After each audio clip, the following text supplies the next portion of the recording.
All right, next let's look at homeostasis of bone. So what about the matrix of the bone? Remember, it's the collagen fibers and mineral salt, so mostly the mineral salt, and this is continuously changing over.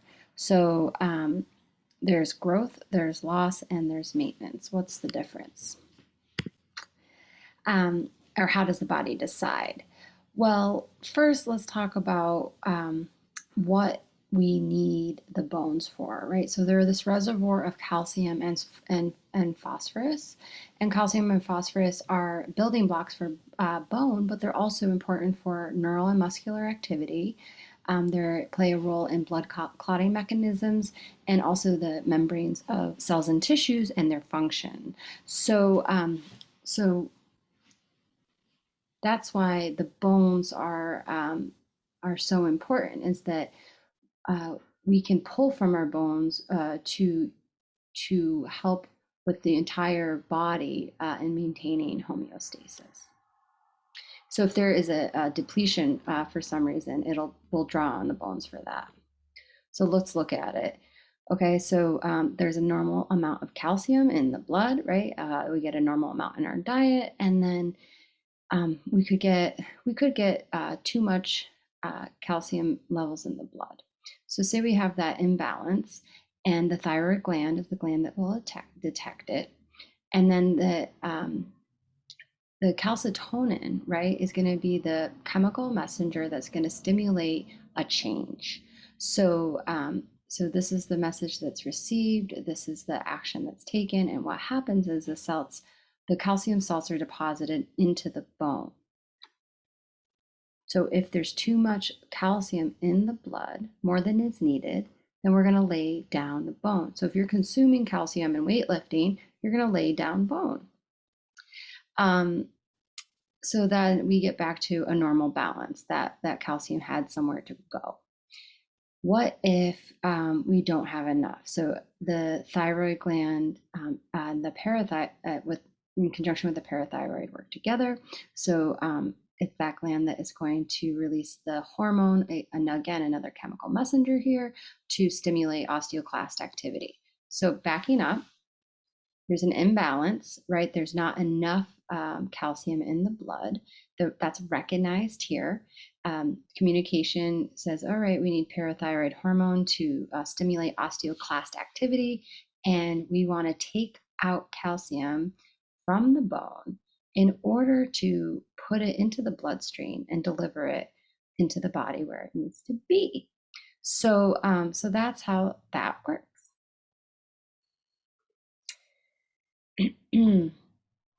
So osteogenic cells, or osteoprogenitors, are the cells working towards building the bone. This can happen in growth, but it also happens during injury repair. So again, the osteoblast is a derivative of the progenitor, and the osteoblast again is responsible for laying down the matrix. They secrete the unmineralized matrix, and then also they're responsible for the collagen fibers, prostaglandins, and glycoproteins. This is the chemical makeup. We're talking like different chains that are formed in different ways for different functions, but we're talking a lot about hydrogen, carbon, oxygen, nitrogen. All right, so the collagen is going to arrange itself in a regular way, and this is what we looked at before. So the collagen arranges itself so that the mineralization and deposits of calcium and phosphate can come down, giving the bone its hardness. Again, we have to have that template there of the collagen, and then the collagen gives the bones the ability to resist stretching. So even though there's hardness developing around that structure of collagen, the collagen existing within that framework is also going to give the give to the bone. This is only possible, right, when we are in homeostasis. There are adequate levels of calcium and phosphorus. Okay, so a little bit about the osteoclasts. They have multiple nuclei.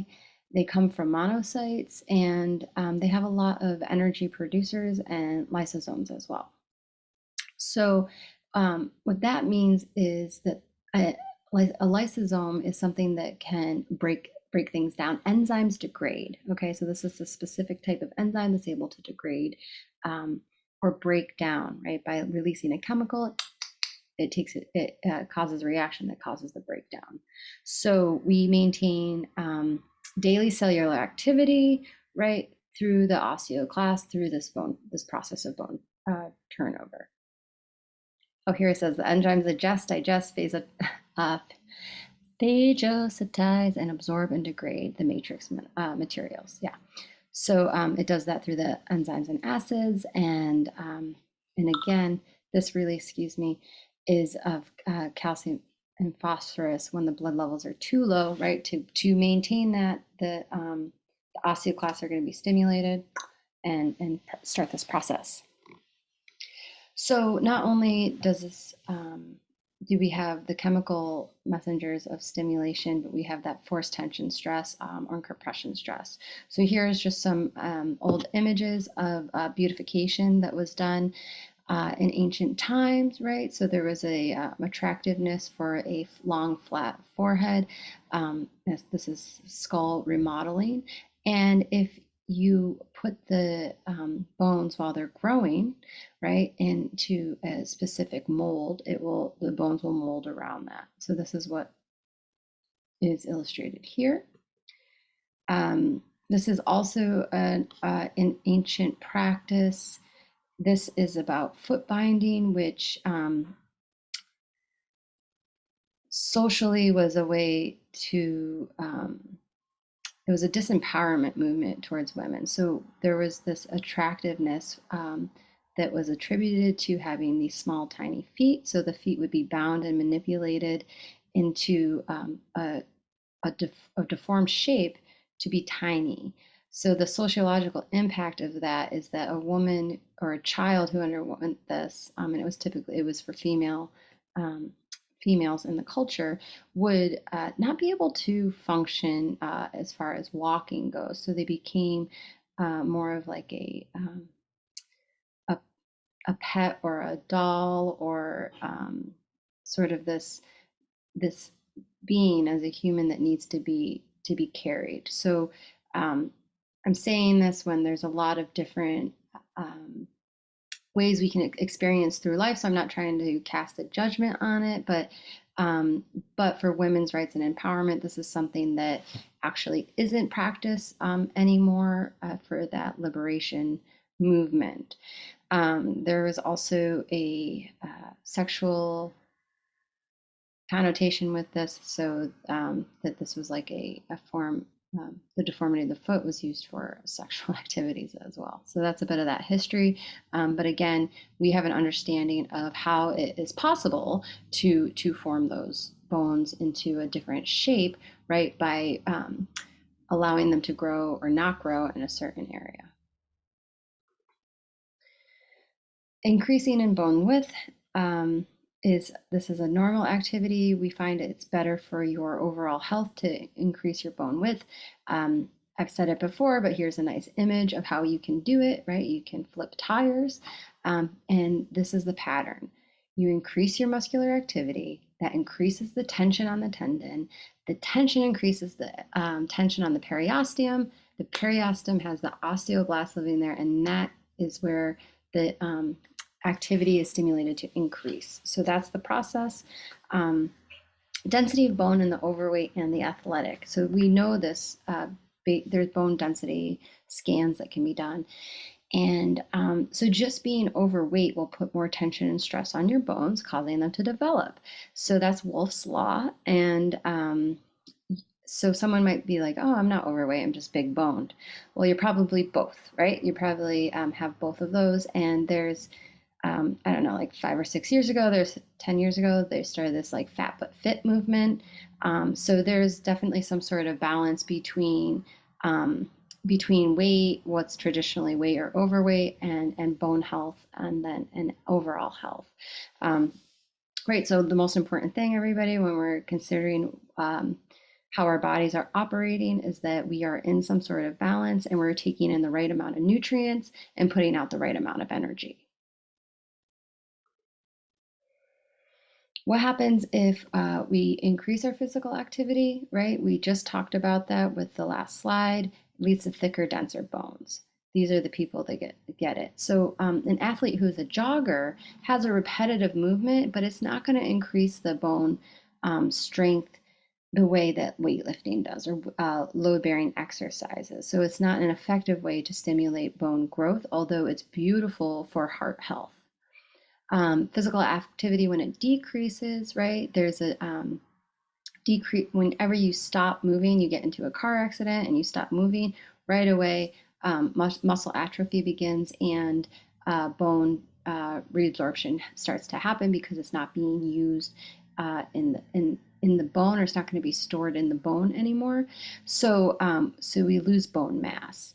We have evidence from that it happens frequently with bedbound folks, casted limbs. So even if you're exercising everywhere else, that casted area is going to lose some of its bone width at that time. And astronauts, because there's no gravity for weight-bearing exercises, it is a huge impact for them that they go into space knowing that it's going to decrease their overall bone health. And there's training before and after to help mitigate the effects of that.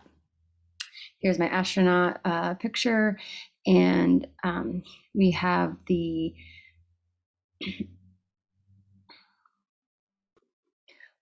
calcium levels as measured in the urine and the feces, right? Because you're going to collect that and take a peek at it when you get back.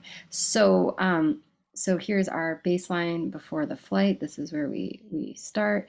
And then during the flight, the amount of the calcium is going to increase, right? It's going to be drawn out of the body via the blood, but then it's processed through the kidneys and then into excretion. So whatever's not being used gets evacuated out. And so here we see that if you took the baseline, this is how much calcium was in the biomatter before, and then as the flight goes on during the flight away, right, we get more and more and more calcium present in those things. The other way to look at it is the total body calcium. So if you measure how much calcium is in the body, then you have a positive balance before the flight, and then you go into a negative balance after. So this is just a little bit of an evidence based on that.